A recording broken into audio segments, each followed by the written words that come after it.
ушу Максат айылынын тургуну болом. Эми тажик жарандар менен биздин жарандар эмелер, военныйлар атышып, ошонун айынан болду окшойт күйгөн. Сиз үйдө элеңиз, үйүңүз күйгөндө? Үйдө жок, мына талаада элек, Камаркада. Демек жүрүп башталган сиздер башка жака кеткен жоксуздар? Жок, ушул жерде. Жок, үйдө элек, башталганда коркуп жылдык да. Канча болгон болчу бул үйдү салганыңызга? 7-8 жыл болуп калды. Эми өмүрүбүздүн бар тапканыбыз жок болду. Ошо.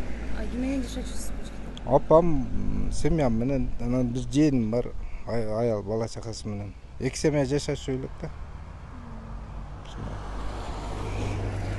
Эми жалко. Андан башка айлабыз жок, эмне кыласың? Ошо. Эми мындан ары кандай кадамдарга барайын деп атасыздар? Эмне кылайын деп атасыздар? Эми эл журт бар, эми жардам берсе восстановить этебиз, ошол. Кайрадан. Жакындарыңыз баары аман элеби? Ооба, Аллага шүгүр. Кудайым буюрса, эл журт бар,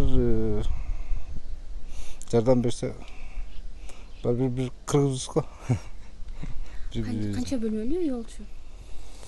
Биякта 4 бөлмөлүү үй бар эле, финский. Наркы биякта азыр 7 комната. Там сандар бардыгы күйүп кетти да.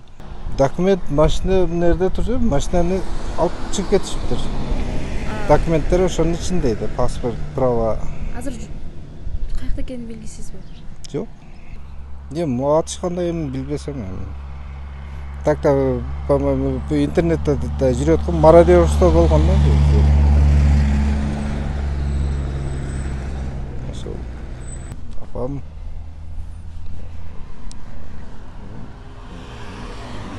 Тогуз киши. Апам, аялым, кыздарым. Азыр үй-бүлөңүз каякта? Каякта туруп атасыздар? Апамдарды Ошко жөнөттүм, Байкендикине.